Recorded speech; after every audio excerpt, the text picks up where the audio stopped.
so that maybe the side of Nebulae can easily remove that Grace as well. If not, then Lyra that Amus Blaze seem rather comfortable on. I mean, all in all, Amus Blaze, this is the first time he is playing in the Vainglory 8, so it's a big question mark altogether of what he can roam on, what he cannot captain on, but we will be seeing the safer draft and the safer ban of that of Catherine.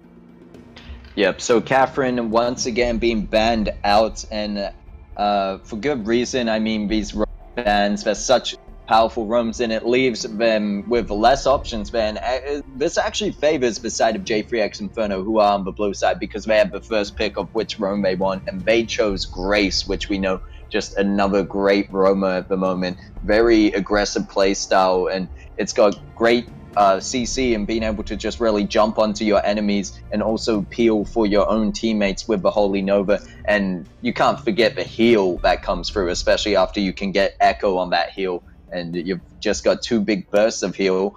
In comparison, we have Lyra, which, you know, you've got heal more often, but I really don't think it's as impactful unless it's utilized correctly and you're not taking so much damage from the enemy team, because Lyra can easily be overwhelmed in a lot of situations and doesn't have enough healing to go around for the whole team. Definitely. I mean, Lyra provides very good early game sustain, but all in all, when it comes into the late game, Lyra just falls out as compared to Grace. However, in the early game, as long as Nebulae can just push the Lyra's advantage to the best extent, allowing, you know, just Lyra has got a bright bulwark for the early game ganks, to stop early game ganks, but they will not be afraid of early game ganks with that Glaive being banned out and Lance not in the fold as well. But Idris will be banned out for the side of J3X Inferno in response to Lyra being picked out. And all in all, I don't think Idris really is a threat at this point in time. In the previous game, J3X Inferno was on that Idris. Maybe they do not want Nebulae to just pick up the Idris for themselves. So in this game itself, maybe Trophies will settle for that mage, but this is the first time, or the previous game, first time in a very long while to be seeing Trophies on a weapon carry. However, I'm not surprised if Trophies would just settle for maybe the Black Feather, or that could be a CP Black Feather. So a lot of flexibility in terms of the comp that's coming out from the side of Nebulae. Yeah, I mean, a bit different to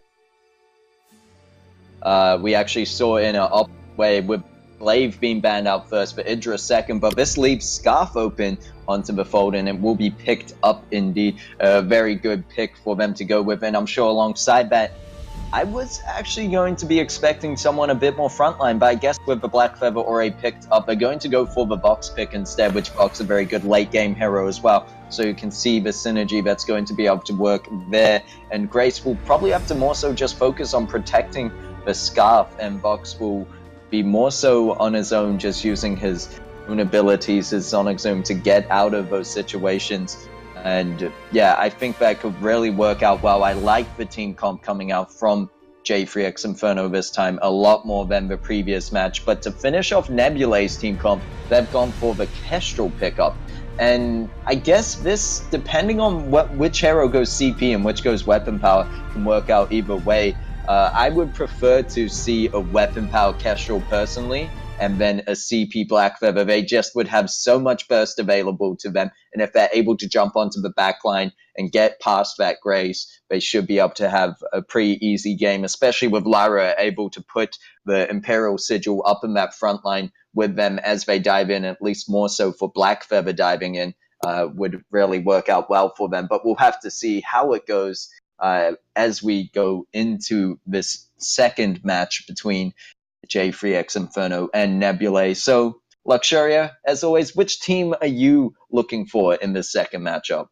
For me personally, I would like to see Amus Blaze maybe play a little more aggressive in this particular game, especially on... Oh, I take that back. Kalua will be on that roam Grace, and Amus Blaze will be coming in for his jungle debut. The previous match was the captain debut for Amus Blaze, and in this match itself, we will be seeing Amus Blaze on that of Scarf. Interesting change up in terms of roster, and according to, and as you say, we will be seeing a weapon Kestrel. and a CP Black Feather works well either ways. Even when if they're going to swap their roles around and have a weapon Black Feather, I think it will do relatively well going up against that of Scarf and of course Fox. And for a CP Castro as well, because CP Castro you have a lot of outplay opportunities available for you all in all. But in the early game itself, a weapon Castro would have a much more easier time going up against that of Fox, especially since you can just easily poke that Fox out of lane with your glimmer shots and your basic attacks. So I'm honestly just looking forward as to how trophies will be like on this weapon Castro altogether. Weapon Castro, not exactly a terrible pick, or in fact, in the early game itself, like I said earlier on, you can just poke Fox out in the early game. But what I'm saying, or rather what I'm trying to say, is that whether or not trophies will go for the basic attack weapon Castro build, or the one where you just rely on your glimmer shots to put out as much damage. Yeah, so whether they go for a bit more basic attack or burst those glimmer shots will be the question, and we'll have to wait and see. And I think that personally in this situation, if they, depending on who they really want to focus down, I think burst could go quite well for them. And I do agree with you, the weapon power Castro in this situation being a lot better, but right now it looks like Saiyajin actually making his way into the enemy jungle, trying to steal away some farm, manages to pick up the healing tree and one of the backs, but now is getting focused down by Kahlua as well, who comes in with the Holy Nova, manages to land the knockup, but Saiyajin going to be able to take the first blood away as they take Scarf down before they fall themselves. So a bit of a trade out there, but also a bit of a win for Saiyajin and for the side of Nebulae. And I think more than anything, the weapon power Kestrel just is so much more important into, well, throughout the whole game, laning up against, going to have that resonance damage, and if you're getting hit by that, you're not going to be able to go invisible when the enemy team is diving onto you. And as I said earlier, that Kahlua on this Grace will want to be very aggressive. I mean, it's just the general Grace playstyle that we always see. So going for the CP Kestrel would just be a bit more risky, as you're not able to use the active camo all the time. Yep, definitely. But we do see Saiyajin once again maybe going on one-on-one with Amu's Blaze, but Kahlua will be finding him. Oh, Saiyajin actually managing to steal that one. And there's going to be enough to get out of there alive. No, I'm not sure if that's worth Saiyajin risking their life over being able to steal that, as they ended up caught in a bit of a 1v3 situation. Of course, Doubtfire did make the rotation down, but wasn't enough. We still see Saiyajin ahead of Amok's Blaze on that Scarf at this moment. Saiyajin sitting at 19 farm, and Amok's Blaze still back at 13, so good job there. And meanwhile, up in lane, Trophies also slightly ahead, 27 or Bim actually up then, as I mentioned that after clearing this wave, but it looks like Trophy's taking a fair bit of this farm away from Saiyajin as well. So Saiyajin doing a good job to manage to keep up with Amok's Blaze even while doing that. I'm not sure, I haven't been watching Bim this match so much. Perhaps you would know if they've been going and doing the same tactics or not?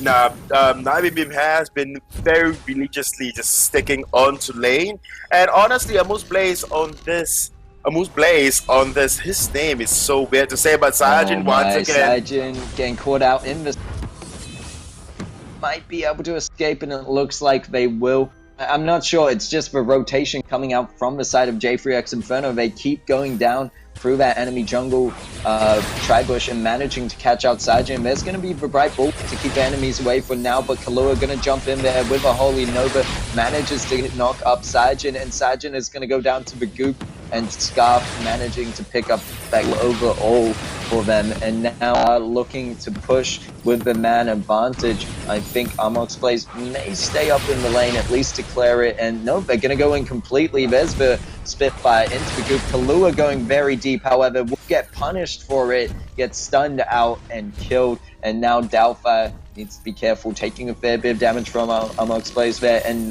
Bim alongside Amok's Blaze trying to steal that farm. They managed to successfully, so this could be helping Amok's Blaze get even with Saiyajin. Now we see him now making his way to 24 CS, just about right behind Saiyajin, who's sitting at 30.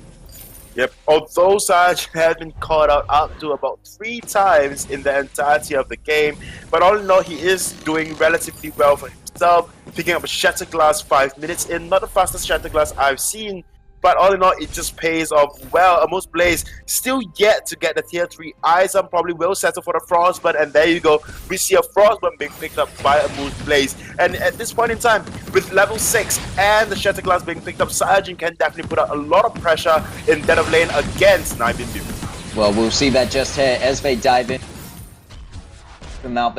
In return, and it looks like Amos Blaze has joined the fight on this Scarf, but whether Nebulae are going to back off from this one or not is the question. Amos Blaze still trying to put those Spitfires down, but they don't land quite. And no, Truffy's able to dodge that one out and return a lot of damage with the glare shot. So it looks like both teams just poking back and forth here. And you can see Sajin positioning themselves up in the top rush alongside Doubtfire, game ready to go in, and they go in with the Rose Offensive, but they walk right into the Holy Nova and they're going to get taken down. We see on the back line Kahlua and Naibimbu very low, but on the front line there is Amos Blaze blazing away against Truffy's and burning them down. A very fitting name for a Scarf player, and this might be the debut we need to see, the jungle plays. Maybe this was the Herovania play. Of course, Scarf very meta at the moment, and you know, if you can really push them well into the late game, Scarf becomes this unbeatable powerhouse. So yeah, I mean, a great pickup, and as I said, in the tough phase, to see coming out from J3X Inferno, a lot more favorable than last time and a lot more meta than last time. Definitely, but there is one thing you must note as well. I was hoping for J3X, or rather the side of Nebulae, to actually pick up a Celeste for themselves, to try their bestest to outpoke the side of J3X Inferno. However, we do not see that coming out. Instead, we see a CP Black Feather, and I guess this is the reason why, because CP Black Feather really wants to go into the back lines to try to take out a Moose Blaze on that little Firecracker Dragon. But they will go on to the turret and successfully siege the first turret of J3X Inferno. Yep, and it looks like they shall, but in return, they might need J3X Inferno now push in with those Spitfires, doing a lot of damage, and there's really nothing they can do, and there's the return turret coming up from J3X Inferno. So it's not so one-sided as the previous match, and in fact, looking a bit more even, and if anything, in favor of J3X Inferno for a lot of the early games so far. I mean, we look at the farm of the overall gold economy for both teams, and we see that J3X Inferno sitting at 17 free point K over to the 16.9 on the side of Nebulae, so very close, and one team fight could really swing that around, especially with Goldmine already being at its full capture rate, and if any team takes this, could really take the lead, especially after game with gold for kill bounties as well that you have to account for. And just looking back at Amos Blaze and Sajin in the jungle, they're both very even. When Amos Blaze actually went to buy that Frostburn, if they had, I believe it's like 90 more gold, they could have bought Shatterglass. Of course, maybe not the right item for a Scarf, but they could have been able to do it, where we saw Sajin with only a Shatterglass and no extra items. And now it looks like they are game ready to fight. The Arcane Passage was used. There's going to be the Divine Intervention, and Kahlua going so very low. One shot, one kill going to come through onto Naibimbu. Here's going to be the chase coming through by Sajin. He managed to pick up the going to pick up Kahlua. And is he going to go for the chase down onto Amos Blaze? He might just do it. There's the goop. It looks like Kestrel going to come in from the backline. Truffy's on this Kestrel, very low in energy, however, needs to be careful. But Amos Blaze going in with the Dragon's Breath, trying to do what they can, but massive damage coming out from the CP Black Feather. But Amos Blaze is just going to turn around with the goop, the Spitfire, catching him out, managing to get the trade out kill. This fight going on a bit longer than Nebulae would have liked to, and it looks like they won't be able to catch out Amos Blaze in the end. So great job by Amos Blaze on the Scarf, being able to really just stay alive and even get a kill for himself. Yeah, but honestly, you know, back to draft itself, I want to really say that the weapon Black Feather and of course that of a CP Casual look a little better as compared to, you know, what they have for themselves right now, because they are kind of struggling. But oh, Sajin.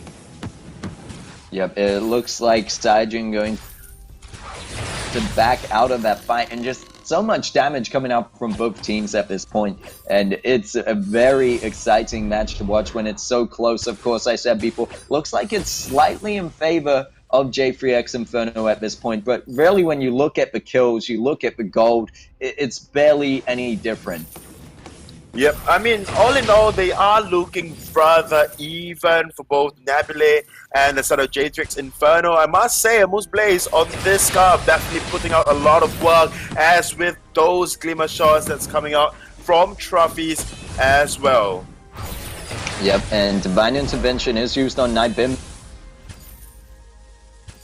Standing still, and they are open and vulnerable to the attack of Nebulae, but Nebulae not wanting to go in because I think they're starting to learn the lesson. You dive in onto Kahlua, and Kahlua is going to land those Holy Novas. We've seen it too many times before, and it really helps turn the fire around for the side of J3X, and it could be the second Tyrant's Monocle pickup on trophies. This is a big power spike for them if they choose to fight on it, and it looks like they are trying to just get some poke damage down into that enemy brush, but they're not going to really be able to follow up on anything at the moment. They don't know, I'm pretty sure they don't know that Nightbim is actually quite low on energy, and this would be a great time for them to fight, as the rest of Nebulae actually all full of health and full energy at this point.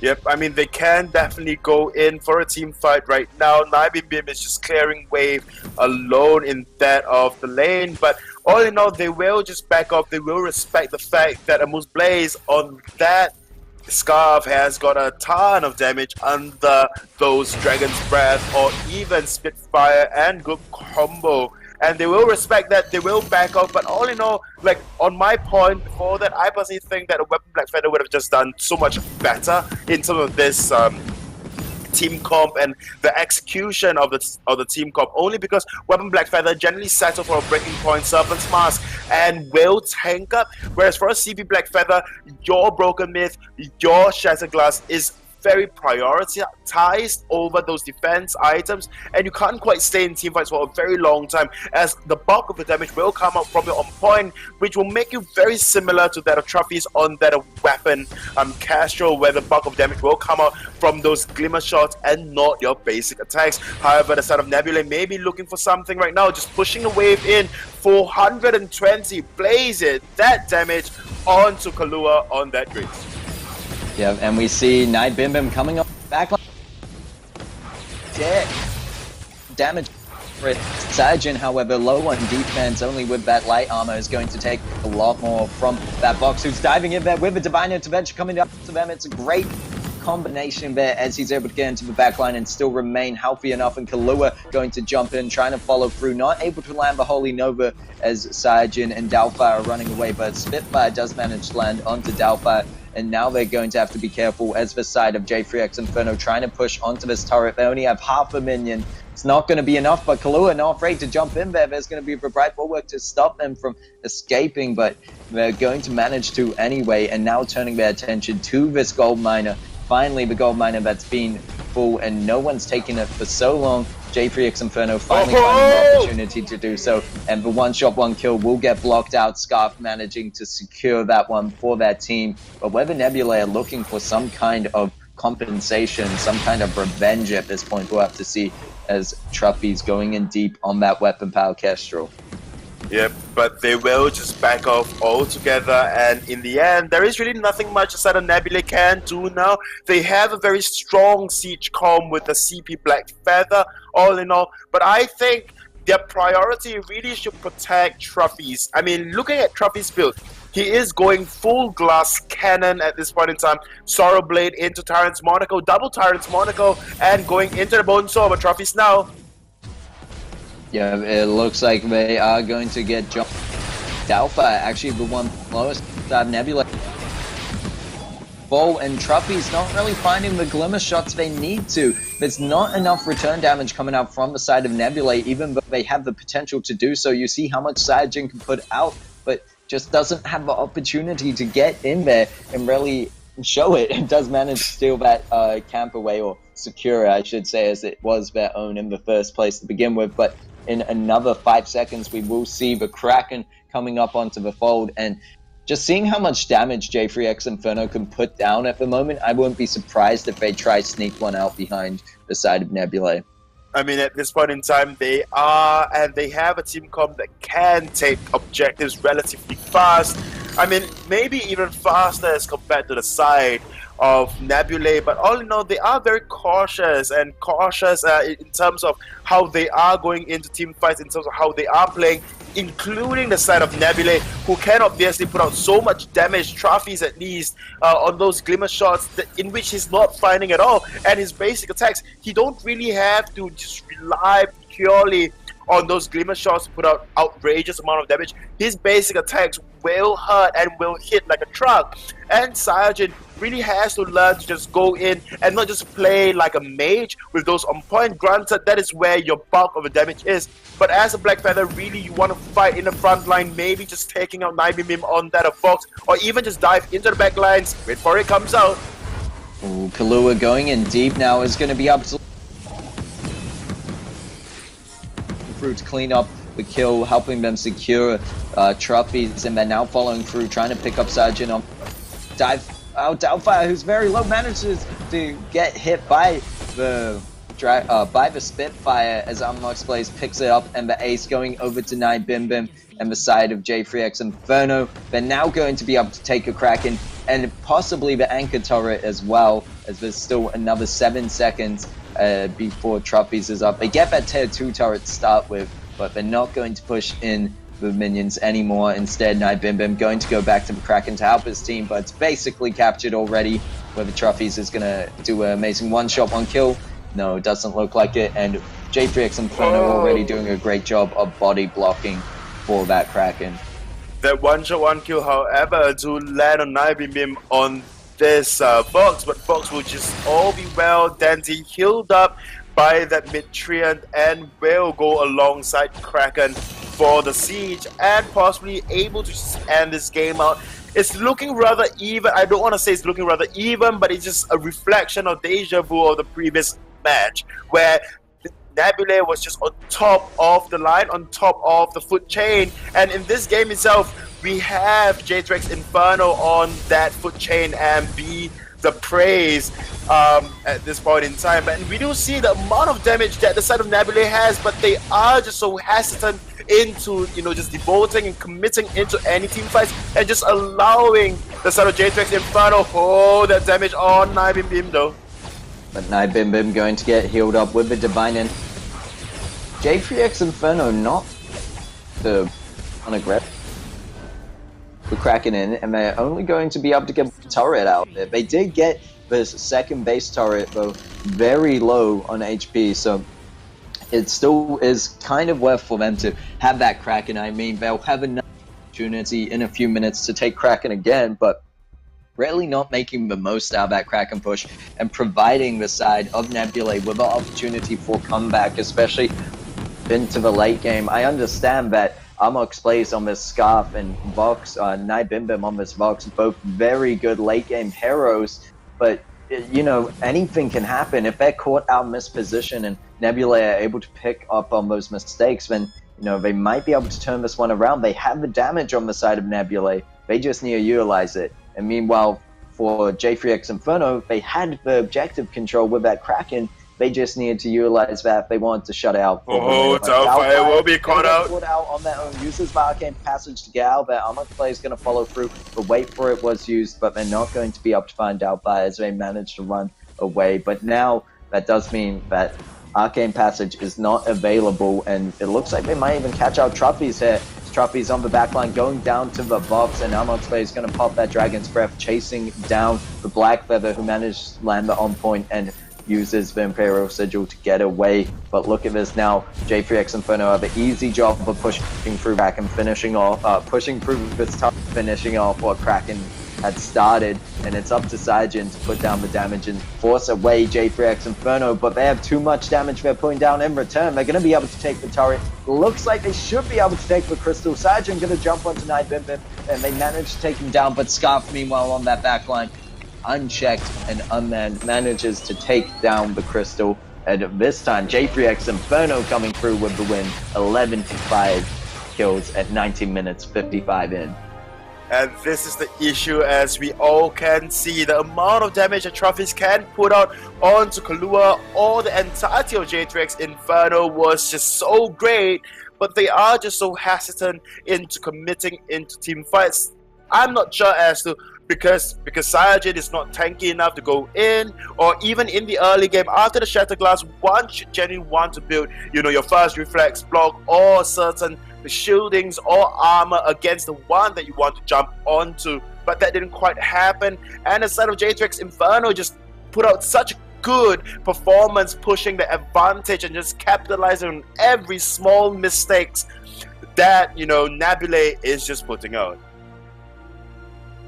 Yep, and I personally, in my own speculation, I think that at the moment, like, Lyra is a good support, but with the amount of burst in the meta, the current meta, and the amount of burst damage and sustained just burst damage, if you would like to call it that. I'm not sure if that counts as burst, but even with Sky, because Scarf is an interesting hero where you have these moments of burst, but then it's also the elongated damage, the damage over time with the goop if you're going to be standing in that. So just against those heroes, I don't think Lyra is so effective. I said it in the draft that, you know, Lyra just isn't such a good healer, and we're getting out away from that healer meta more so into just more aggressive roamers, and that's why, you know, heroes like this Grace are just a great pickup because you still have that healing in your kit, but you can play aggressively as well, and you have the CC there. And I think that's what Lyra is really lacking. So personally, I just saw that J3X Inferno with the better draft for that one were the contenders to win that fight, even though they had lost to Nebulae in the first matchup. But it does show that even in play, that the first match to go over to Nebulae and followed up by that second going over to J3X Inferno. So yeah. Yep, I mean, honestly, all in all, I personally think that a Weapon Black Feather would have done so much better as compared to a CP Black Feather.